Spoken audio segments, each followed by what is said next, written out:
Kdo se vam pa zdi primeren kupec za Mercator? Ste omenili, da obstaja? Mislim, da je v Evropi mnogo trgovcev, ki bi lahko bili interesenti za Mercator. Skratka, iskati rešitev v nekom, ki ima izredno dobro razvito vertikalo. Vertikalo, mislim, pod sabo tudi, ki je pod sabo lastnik tudi živilske predelovalne industrije, ki bo z vstopom tega kupca na naš trg seveda absoluten konkurent našim izdelkom na teh policah. Seveda s tem postavljamo v položaj svojo živilsko predelovalno industrijo, torej postavljamo v bistveno slabši položaj, to ni prava rešitev. Iščemo strateškega partnera za naš Mercator. To je lahko zaradi mene Carrefour ali pa Tesco ali kaj vem, katera od trgovskih verig.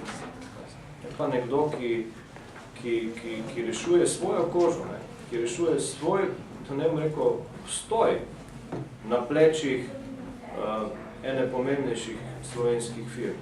Tega pa jaz res ne razumem. Še to v zvezi s sodniškimi mandati.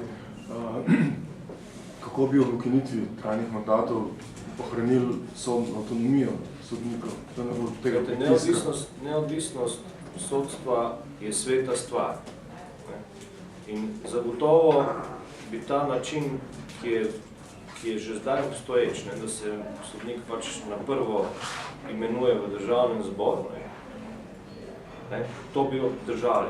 Vsaka nadaljna imenovanja bi pa morala biti zaprta v nekem internem sodniškem krogu, da temu tako rečem, ali pa v sodnem sistemu kot takem, kjer politika seveda ne bi imela vpliva na to, ali bo nek sodnik dobil tisto habilitacijo po načinu profesorja ali pa ne. Tu zagotovo je potrebno to brezno med politiko in neodvisnostjo, če hočete zadržati, pa bo sodstvom zadržati. No, pri nas se vse rado spolitizira. Tudi zapisalstvo, da bi ta komisija bila imenovana strani državnega zbora. Že. Jaz tudi v tem trenutku nisem prepričan, da je ta neodvisnost sodstva tako sveta, kot morda se želi prikazati. Zdaj, lahko par primerov povem, kjer se vidi, da ni. Imeli smo primer afera, ena večjih afer, kjer je sodnik sodil po napačnem zakonu, po neveljavnem zakonu. Pa je vsa javnost priznala, da je bila napaka. Govorim o zloglasni aferi Bulmastivu, pa ne tisto, kar se je dogajalo v garaži, ampak tisto, kar se je dogajalo v upravnem postopku, ko se je uporabljal zakon, ki ni veljal, zakon o varstvu živali. Ni še ni odgovarjal za to. Pa je bil mrtev človek zaradi tega, ker so vsi šli po napačnem zakonu lastniku. Ni še ni odgovarjal. A je to bilo neodvisno? Ne vem, če je bilo. A pa še kdo bilo vmes. Tako da, tako kot je, zagotovo ni dobro in to, kogarkoli boste tudi gospoda na ulici vprašali, in bo rekel, naša pravna država ne funkcionira. Žal. In zdaj imamo dve možnosti, ali sedimo križem rok, da to še spremljamo nekaj časa, pa rečemo, čakaj malo, dajmo ustaviti konj in pogledati, ali se date narediti. Jaz mislim, da se da. Dobro, še kakšno vprašanje? Če ni vprašanj, pa še nekaj. Kakšen rezultat pričakujete na volitvah? Vrhunski. 50 plus.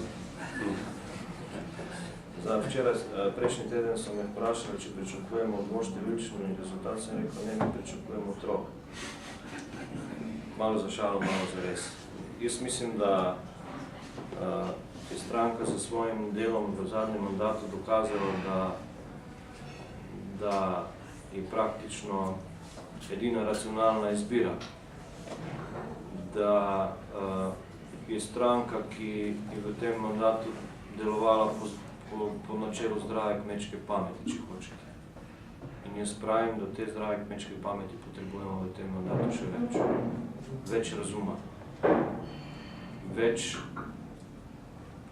kulture političnega dialoga, več sodelovanja, več pogovora. Jaz se strinjam, da seveda ne moremo se vsem strinjati politične opcije, da imamo različne razmišljanja. Ampak da se že, sedaj ko vstopamo v predvolilno kampanjo, da že naprej izključujemo, s tistim pa ne bom, pa z onim ne bom sodeloval, pa s tistim ne grem v koalicijo in tako naprej. Peljemo zadevo v smer, kjer smo bili za 3 letih. Pa ni bilo dobro. Na ključnih vprašanjih morali iskati soglasje, dogovor. Na pokojninski reformi, na zdravstveni reformi, pa še kje, ne?